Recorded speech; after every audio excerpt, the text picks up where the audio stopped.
السلام علیکم ورحمۃ اللہ وبرکاتہ۔ بسم اللہ الرحمن الرحیم۔ لک الحمد یا اللہ والصلاۃ والسلام علیک یا رسول اللہ صلی اللہ علیہ وسلم۔ سامعین احتشام، امام اہل سنت اعلی حضرت رحمہ اللہ پر جھوٹے، بے بنیاد اور من گھڑت الزامات لگائے جاتے ہیں۔ ان میں سے ایک یہ بھی ہے کہ مرزا غلام قادیانی، جس کذاب نے نبی ہونے کا دعویٰ کیا اور کئی دعوے کیے، پھر اس کذاب کا جو دعویٰ ہے اس پر فی الحال تو بات نہیں کرنی ہے۔ کہنا یہ ہے کہ اس کذاب مرزا غلام قادیانی کا بڑا بھائی معاذ اللہ ثم معاذ اللہ، یہ کہتے ہیں اعلی حضرت رحمہ اللہ کا استاذ ہے۔ ٹھیک ہے، یہ الزام بھی جو ہے نا امام اہل سنت رحمہ اللہ پر لگایا جاتا ہے۔ یہ جھوٹ غیر مقلد احسان الہی ظہیر کذاب نے بھی جو ہے بولا، اور عرب کے ایک نجدی قاضی عطیہ محمد سالم نے بھی بولا، اور یہی بولی دیوبندی بھی جو ہے نا بولنے لگے ہیں۔ ان جھوٹے مکاروں نے وہ سب کچھ کیا جس سے ان کو لگا کہ ہم اپنی جھوٹی دکان کو جو ہے جھوٹ بول کر بچا سکتے ہیں۔ ٹھیک ہے، اب یہ کتنے بڑے مکار ہیں میں آپ کو بتاتا ہوں۔ یہ دیوبندیوں کی اپنی کتاب ہے، سنیں ان جھوٹوں کا حال کیا ہے۔ کتاب کا نام ہے بریلویت کا ذہنی سفر، ٹھیک ہے، جبکہ اصل میں ہونا چاہیے دیوبندیت کا ذہنی سفر، لیکن یہ کذاب مکار لعنتی ہے۔ ان کو تو وہی کرنا ہے جس سے ان کو یہ لگے کہ ہماری جھوٹی دکان بچ سکتی ہے۔ تو اس کتاب کے صفحہ نمبر 23 پر دیوبندی کذاب ڈاکٹر ابو عدنان سہیل لعنتی لکھتا ہے، جناب احمد رضا خان صاحب کے بچپن کے دور کے ایک استاذ کا نام ان کے سوانح نگاروں نے لکھا ہے۔ کیا کہا؟ ان کے سوانح نگاروں نے لکھا ہے، اور وہ ہے نبی کذاب غلام احمد قادیانی کا بڑا بھائی غلام قادر بیگ۔ پہلی بات، تمام دنیا دیوبندیت کو یہ ناچیز چیلنج کرتا ہے، اگر حرامی نہیں ہو دیوبندیوں، اب میں یہ سخت جملہ کہہ رہا ہوں، اگر کوئی اس پر اعتراض کرے گا تو ان دیوبندیوں کے مولوی کو کھڑا کر کے جو نا میں ثابت کروں گا اس طرح کی باتیں یہ بدبخت کرتے ہیں۔ اب ہم کہہ رہے ہیں تو برا نہیں لگنا چاہیے دیوبندیوں کو، تو ہم دنیا دیوبندیت کو چیلنج کرنا چاہتے ہیں اور کر رہے ہیں کہ اگر تم حرامی نہیں ہو، اگر تم یہ گمان کرتے ہو، اگر یہ سوچتے ہو، اگر یہ کہتے ہو کہ ہم حرامی نہیں ہیں، اگر تم خود کو حرامی نہیں سمجھتے ہو تو آؤ اس کو ثابت کرو، آؤ مجھ سے بات کرو۔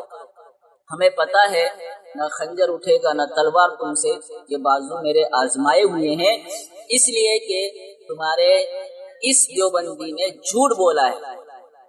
مرزا غلام قادیانی کا بڑا بھائی اعلی حضرت کا استاذ نہیں ہے، تم قیامت کی صبح تک ثابت نہیں کر سکتے ہو، زہر کا پیالہ نہیں ڈرم پی سکتے ہو، لیکن اپنے اس مولوی کو سچا ثابت نہیں کر سکتے۔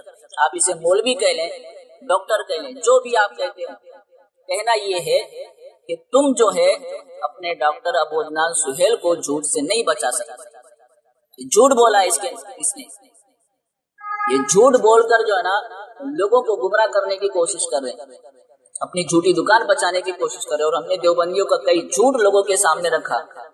اب دیوبندیت میں زلزلہ آ گیا ہے اور یہ بولنا شروع کر دیا ہے کہ دیکھو یہ تو گمراہ کر رہا ہے، گمراہ کر رہا ہے۔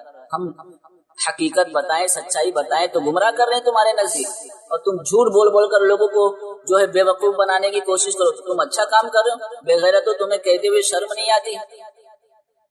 اور ایک بات اور کہنا چاہوں گا، کچھ دیوبندی جو ہے نا میری آڈیوز کا جواب دینے کی کوشش کر رہے ہیں، میں ان سے کہنا چاہتا ہوں کہ آپ جواب دیں، دینا ہے آپ کو دیں، لیکن جواب دیتے وقت اس بات کا دھیان رکھے کہ ہم نے جو باتیں رکھی ہے وہ اس کا سیاق و سباق کیا ہے، ہم نے کس وجہ سے ان باتوں کو رکھا ہے۔ جب کبھی بھی میری آڈیو کا جواب دیں تو اس بات کو خاص کر خیال رکھیں اچھا، اب ایک جو ہے نا دیوبندی ہے، سیف نام ہے اس نے جو ہے نا جواب کے نام پر بکواس کیا ہے، تو ہم نے اس سے کہا تھا اگر تو حلالی ہے تو آ، تو نے جو جواب کے نام پر بکواس کیا ہے ہم اس پر بات کرنے کے لیے تیار ہیں۔ تو ابھی جو ہے ہمارے پاس جو ایک رپورٹ آئی ہے وہ انشاءاللہ عز و جل ہم جو ہے اس کو جواب دیتے ہوئے اس کا ذکر کریں گے۔ تو جو بھی دیوبندی ہماری آڈیو کا جواب دے وہ اس بات کا خاص خیال رکھے کہ ہم نے ان باتوں کو کس چیز کے پیش نظر جو ہے نا بیان کیا ہے، ان باتوں کا بھی ذکر کیا کرے۔ ایسا نہیں جو من میں آیا بس توڑ مروڑ کر اپنے انداز میں بیان کر دیا۔ اور ہاں، اور بہت سے دیوبندی جواب دے رہے ہیں تو ان کے پاس تو جہاں تک مجھے لگتا ہے شاید ان کے پاس ہمارا نمبر ہو، ہماری آڈیو پر اگر اعتراض ہے ہم بات کرنے کے لیے، گفتگو کرنے کے لیے تیار ہے، اگر ہمت ہے تو آؤ ہم سے بات کرو۔ اگر نہیں کرتے ہو، اتنی ہمت اور سکت تمہارے اندر نہیں کہ آپ بات کر سکو، آڈیو کا جواب انشاءاللہ عز و جل ہم دینے کی پوری کوشش کریں گے اللہ عز و جل کی دی ہوئی توفیق سے۔ تو یہ کچھ باتیں تھی جو ہم نے آپ کے سامنے رکھ دی ہیں کہ دیوبندی جھوٹ بولتے ہیں، جیسے کہ ان کے بڑوں نے کیا وہی کام یہ کر رہے ہیں، اس لیے ان کی باتوں میں نہ آئے۔ اور اللہ عز و جل کی بارگاہ میں دعا ہے کہ اللہ عز و جل فتنہ دیوبندیت سے امت مسلمہ کو محفوظ فرمائے، ہمیں حق کہنے، حق سننے، حق پر عمل کرنے کی توفیق عطا فرمائے۔ اور جاتے جاتے پھر میں عرض کر رہا ہوں، اگر آپ نے رد وہابی نیٹ ورک کو سبسکرائب نہیں کیا ہے تو کر لیں، اور اپنے دوست و احباب کو بھی ترغیب دیں اور کہیں کہ وہ بھی جو ہے اس چینل کو سبسکرائب کر لیں۔ اور اگر آپ کو باتیں پسند آئی ضرور لائک کریں، اور سننے کے بعد ہماری باتوں کو آپ جو ہے بذریعہ کمنٹس اپنے خیالات کا اظہار فرمائیں۔ السلام علیکم ورحمۃ اللہ۔